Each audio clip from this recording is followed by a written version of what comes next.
Kaip jaučiasi čempionų treneris šią akimirką?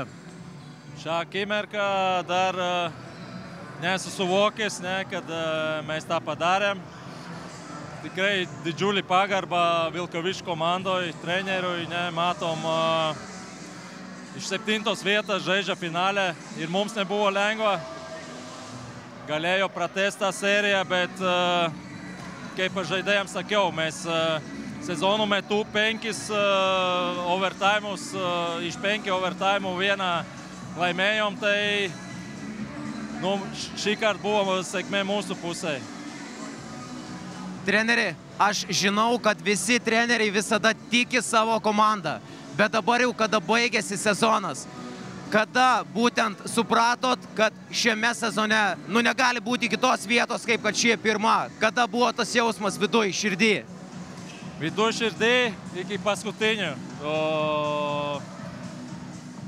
momentų noriu pasakyti, kad nebuvo tokio užtikrintumo, kad mes galėtum, jūs matėt ketvirtfinalį, kaip mes žaidam, iš 5, ten jau kažkokiais psichologiniai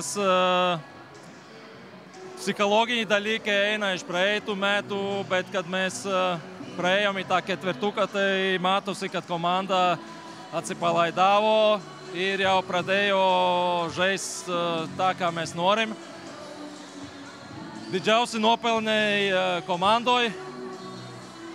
Didžiausias ačiū mūsų klubo prezidentui, kas pakvietė manęs, pasitikėjo, davė šansą dirbti su šią komandą ir didžiausi nuopelnai žaidėjai. Aš tik esu, kaip sakoma, iš tą laikroduką, tas mažukas ratukas, kas viską, lai tas visas mechanizmas suktus. Tai labai džiaugiasi už žaidėjus, kas N metų ėjo į šią tikslą ir prieš tai gal tas formatas buvo kitoks, vienos rungtynės ir arba tu pralaimi, arba praloši, tai šiais metais ir šitą čempionatą titulą labai buvo sunku iškovoti. Tai didžiausia pagarba žaidėjams. Treneri, žinau, kad gal dar per anksti, bet ar yra kokių svajonių kitam sezonui, ar šiuo metu poilsis ir neapsikraunam? Trenerių darbas yra toks, kada praloši jau kitą dieną norisi mest tą krepšinį, tai aš nesvajoju.